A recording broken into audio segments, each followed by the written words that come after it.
and at different levels, right? Like, then you start to realize, oh, I don't have to be famous. Right. Right? Like a lot of artists think, like, I don't have to be famous to feed my kids and buy a house. Right. Right? And a car, you know, or live where I want. I don't have to be famous. Right? I just have to know the art market. I have to kind of know what they know, and they seem like normal people. Right. You know, like, if you take Cedric, for example, you know, it's like there's a high level of success there without all the glitz and glam and fame and things. You know, there's people in Fort Worth who buy art who don't know Cedric, and I'm like, you don't know Cedric. He's like right there, you know? And so there's levels that, you know, it depends on where you want to be. You could tailor make it in a way. Right. You know, and so he likes to drive the same truck, and, you know, like, that's just his thing. He doesn't go out and buy a bunch of clothes. It's not really his thing. His family and his faith is his thing. Right. You know, and so that's what you're going to get, is more of what's comfortable to Cedric. Yeah. And so now it's like, oh, you're like, oh, okay. There's a handful of people who say, I can do it. Right? Versus the ones that are struggling, they're like, don't do it. Right. You know, because all that's happening is everyone's giving you their opinion based off of their experience. Right? And for some people, the experience is scary and it's struggle. Right. And theirs is a warning. And there's people who have seen success, and they hang around people who've seen success, and it's the ordinary. Right? And so, you know, when they say watch who you hang around, you become who you hang around. Right. Yeah, you become who you hang around, but you also become what you worry about. Right. You know, like, if you're constantly, like, you become that. The ones that I've seen struggle the most are the ones that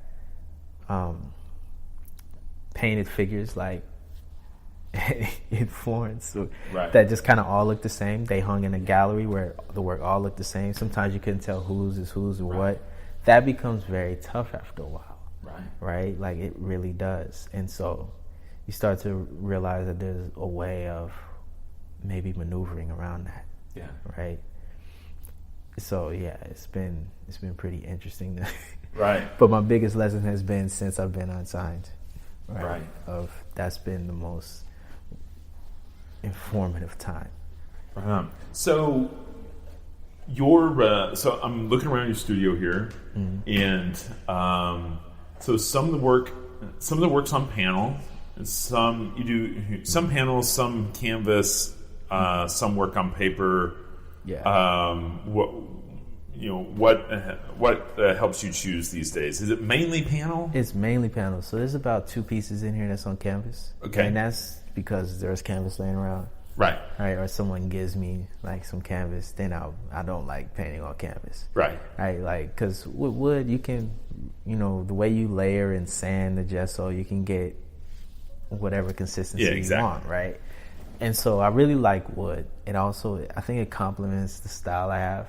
A lot of times you'll see the wood underneath, like, or, you know, the side panels, kind of like just the overall aesthetic of it. Yeah, really I got you. So panel is the go-to. It can also take other mediums really well. Right. Like charcoal, it could take a beading, it can take sanding, I just really like it. Yeah. And it's way cheaper to build. It's like $40 to build. Oh, that's awesome. Yeah.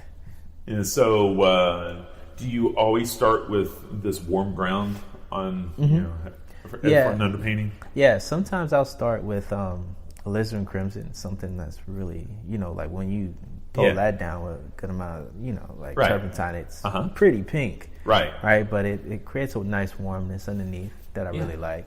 So like I'll start that way. And then I'll start with, so like I'll do that, I'll scrub the whole thing, like tone the whole surface. Right. And then I'll take a dry brush, no turpentine this time, a little bit of turpentine, and I'll draw with the alizarin crimson too. Yeah. And then when I want to, like, amp up the tone of that so I can get a more finished finite drawing and have a darker marking, is a little purple, like mix a little purple. So what I would do is add a little ultramarine blue to it. Yeah. Mix that up, and then you have like a sort of darker shade of it. Right. And then I'll finish the drawing off with that. Right. And normally the way it goes is, normally these things take like 2 days. So like the first day is drawing, and the second day it'll probably take longer on those Alizarin and Crimson ones because that dries a lot slower, doesn't it?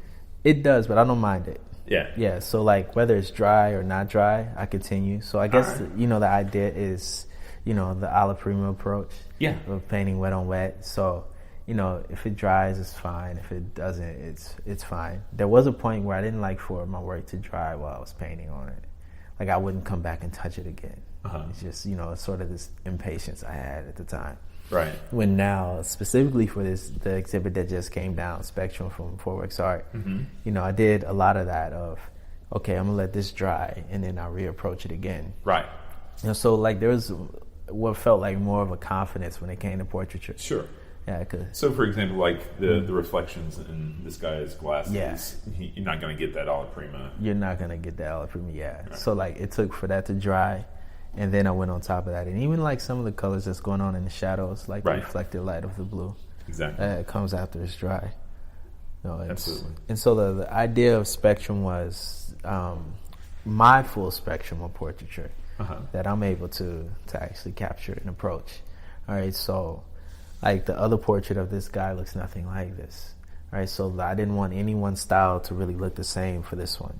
Right. And it felt like it was almost like getting a lot of things off your chest, right? Right.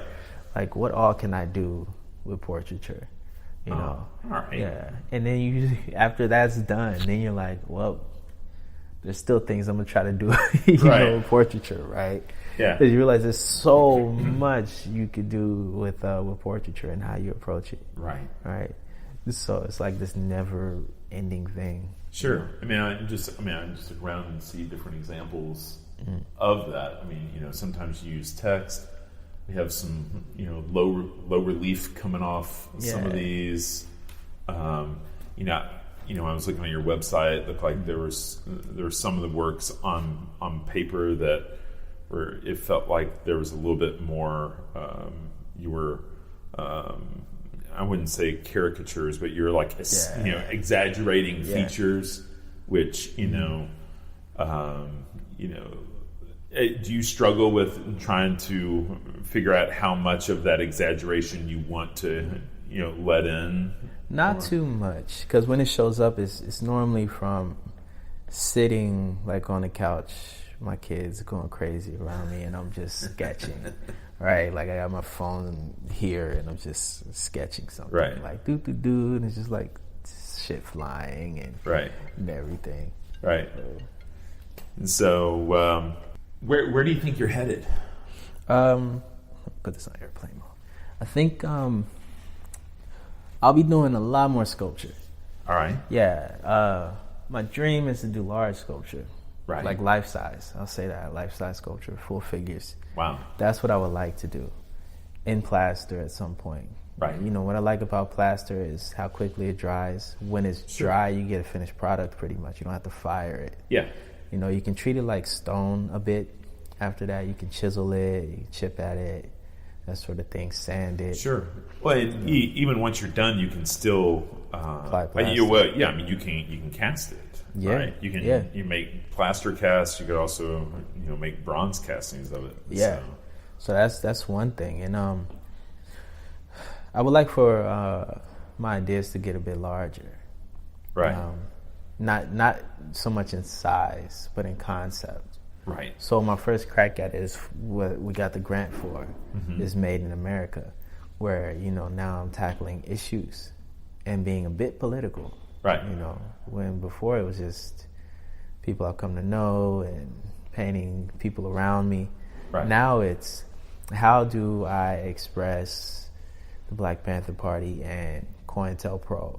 Right. Like one of the things that COINTELPRO had in their list of agendas to take down black radicals is they had one title that said "Prevent the Rise of the Messiah," and I thought that was really, really interesting. And what was creepy is that they kind of succeeded in a way, like the assassinations, the takedown of Huey P. Newton and the Black Panther Party in the way that it was at the time. Right. It was almost damn near a civil war in L.A., right? Yeah. And so it's how do I tackle things like that? And that one I'm like, well, that'll be my first painting of a tragedy. Right. So how do I approach that? So now it's or like, how do I approach Civil War? Like there's a large painting behind this white one. Right. You can see kind of showing at the top the blue. That's actually a Union soldier looking at a battlefield. Right. Right. And I think I saw an image of that on your website. Yeah. And so now it's like kind of approaching it in that fashion. And then the way you think in terms of when you consider where the works will be, right? Like if you consider that this is going to be in someone's home, right? I think that understanding kind of guides the style of the work sometimes. Right. If I think that, I want this idea to show in a museum, right? It kind of led me to have different ideas. Yeah. And to paint in a different way. Absolutely. Right? So it's going to be interesting to see how this Made in America project, that's the name of the project, Made in America, turns out. Sure. Like I have no clue what it's going to, yeah. So it's kind of. But it's exciting though, because it's, it's from a creativity perspective, I mean, it's a totally new input for you. And so you're going to, you really don't know how you're going to respond to that. I don't know. I think one of the biggest lessons of that is the public art thing that me and my wife were working on for Fort Worth. It's a downtown municipal court building, and it's for the 50th anniversary of the anti-discrimination ordinance. Right, and so on that site where the court building is, they had civil rights protests. And so we got the job, and what we're doing is there's 3 large windows, interior windows, like here's the outside, windows here, then the main lobby. There's 3 large windows that we're replacing with these designs I did of protests, actually holding hands in the way that they did during the protest. Also, they're all singing, so song was a large part of the protest as well. And so, having that sort of project made me think of politics and art's involvement in it. Not at the time I was making it, though. At the time that I was actually doing the project, like making the designs, I'm just thinking it's any other job or commission, right? Kind of being naive to public art and people's response to it. Sure. So I'm making this work, and it comes time for to reveal it to the public or whatnot, and they make a sort of a big thing out of it. It becomes like sort of this press conference thing. And I'm like, lucky I didn't have to speak that day. Normally I'm up for it, but I'm just like, oh, cool. It was more so like, oh, cool, they didn't ask me to really speak. I find that kind of interesting. That's okay, though. Like I don't really want to. Right? So now it was like, it felt like this rare moment where I get to actually sit back and enjoy like what's happening with the project. We show up and there's protesters. And I'm like, oh, this is interesting. The people are protesting the project, right? And then they have reasons to protest. They're like, one of the signs read something about an officer who killed someone and is unlawfully and is still working for the department in the city. And you're like, oh, okay. They had like tape on their mouths, and one gentleman stood up in the row of chairs and faced the other way and had tape, and so you see that, and for me, I relate to that. I'm like, okay, I can understand that. We're celebrating anti-discrimination, and there's still work to be done. Right. And so I get that. On the other hand, it wasn't a protest of the artwork. A lot of them were glad it was me. And then and NCAA was there. It was like this army of black women who were like, really sweet, but on a mission that I wasn't really on my radar at the time for the project. And they're like, are they paying you good? And I'm like, yeah, they're paying, yeah.